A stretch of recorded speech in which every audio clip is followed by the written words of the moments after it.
আজি আপোনালোকৰ মাজলৈ লৈ আহিছোঁ গাহৰি, কচু আৰু কণ বিলাহী দি এটা সুন্দৰ ৰেচিপি। আহকচোন আমি কেনেকৈ বনাওঁ চাবলৈ গৈ আছোঁ।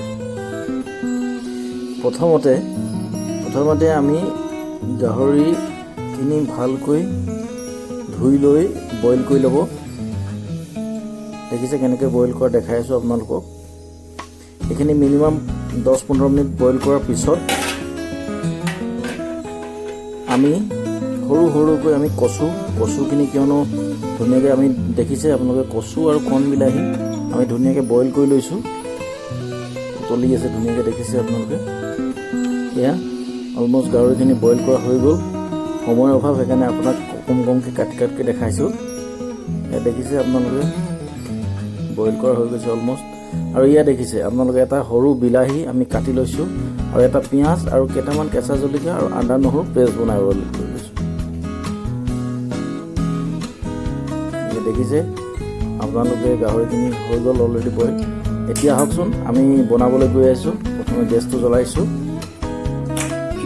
যদি মোৰ চেনেলটো ছাবস্ক্ৰাইব কৰা নাই আপোনালোকে প্লিজ ছাবস্ক্ৰাইব কৰি দিব। এতিয়া আমি অকণমান তেল দিম কিয়নো গাহৰিত তেলটো থাকেই, অলপ তেল দিলে হ'ল।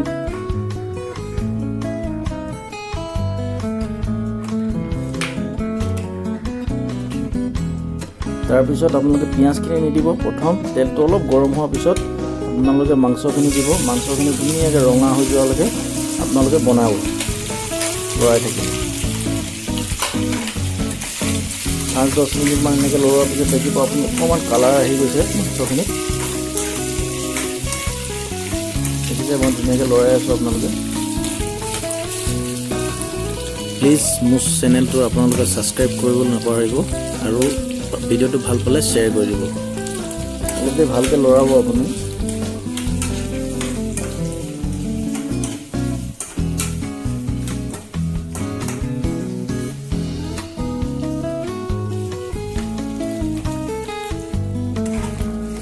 দেখিছে 5-10 মিনিটমান লৰোৱাৰ পিছত মই আকৌ লৰাই আছোঁ।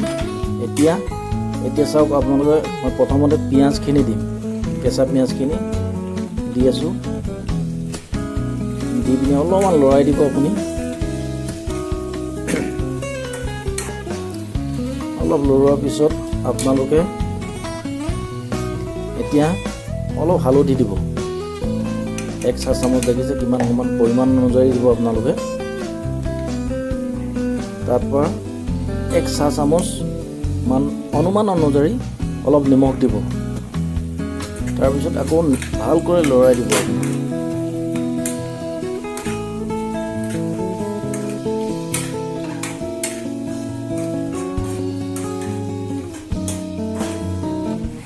তাৰপিছত অলপ দেৰি লৰোৱাৰ পিছত আপুনি কি কৰিব, বিলাহীখিনি দি দিব। বিলাহী দিয়াৰ পিছত আপুনি দেখিছে আদা নহৰু পেষ্ট বনাই লৈছিলোঁ, সেইখিনি ধুনীয়াকৈ দি দিব। তাৰ লগত আপোনালোকে কেঁচা জলকীয়াকেইটা কাটা আছিলে সেইকেইটাও দি দিব। আকৌ ভালদৰে অলপ লৰাই দিব।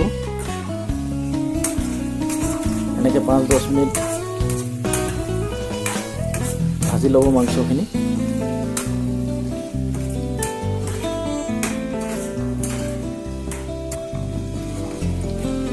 এয়া দেখিছে আমি অলপ দেৰি বনোৱাৰ পিছত দেখিছে আপোনালোকে ধুনীয়া এটা কালাৰ আহি গৈছে মাংসখিনি। আৰু আমি অলপ সোৱাদটো বঢ়াবৰ কাৰণে ইয়াত দেখিছে 1 চাহ চামুচ আমি কি দিছোঁ, বাঁহ গাজৰ খৰিচা। আৰু ইয়াত দেখিছে আপোনালোকে 1 চাহ চামুচ কি দিছোঁ, ৰং গুড়া ৰেড চিলি পাউডাৰ, কিয়নো কালাৰটো অলপ ভাল হ'বৰ কাৰণে দিছোঁ। বিশেষ মা মছলা আপোনালোকে একো নিদিব ইয়াত, কিয়নো এনেও মাংসত বেছি মছলা দিলে ভাল নালাগে। আদা নহৰু পেষ্ট বনাই দিছে, সেইটো যথেষ্ট। ভালকৈ অলপ লৰাই দিব।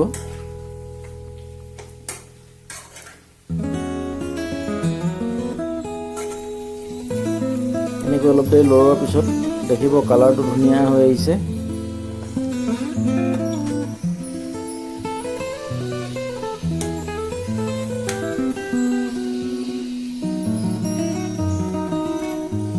এতিয়া আমি কি কৰিম, অকণমান 2-3 মিনিটমানৰ কাৰণে আমি কি কৰিম, এখন ঢাকন মাৰি দিম। ইয়াত দেখিছে ঢাকনিখন মাৰি দিছোঁ মাংসটো ভালকৈ সিজিবৰ কাৰণে। এয়া অলপ দেৰি পিছত মই আকৌ ঢাকনিখন এৰুৱাই চাইছোঁ, দেখিছে মাংসখিনি ধুনীয়া এটা হেৰি হৈ আছে।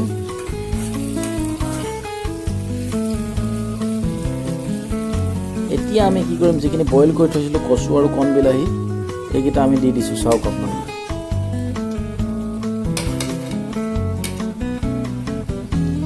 কিয়নো আগতে বইল কৰা আছিলেই, মাংসখিনি অলমষ্ট হৈয়ে গৈছে প্ৰায়, সেইকাৰণে অলপ সিজাৰ পিছতে আমি কচুখিনি দি দিছোঁ। কচুখিনি দি আমি অলপমান দেৰি লৰাম ভালকৈ।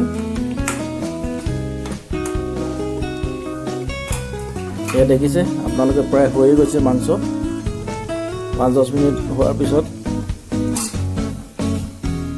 আমি এতিয়া অলমষ্ট হৈ গৈছে, আমি গেছটো নুমুৱাবলৈ গৈ আছোঁ। এয়া দেখিলে আমি গেছ নুমুৱালোঁ, এতিয়া খোৱাৰ উপযোগী হৈ গ'ল। এয়া চাওক, আপোনালোকৰ সুন্দৰ ৰেচিপি যোগাৰ হৈ গ'ল। আপোনালোকে যদি মোৰ চেনেলটো ছাবস্ক্ৰাইব কৰা নাই, প্লিজ ছাবস্ক্ৰাইব কৰিবলৈ নাপাহৰিব। এয়া চাওক, খোৱা উপযোগী হৈ গ'ল। এতিয়া মই এক পিচ খাই চাবলৈ বিচাৰিছোঁ। এয়া চাওক,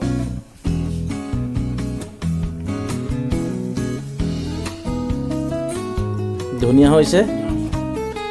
আপোনালোকে খাব, বনাই নিশ্চয় ভাল পাব। ধন্যবাদ।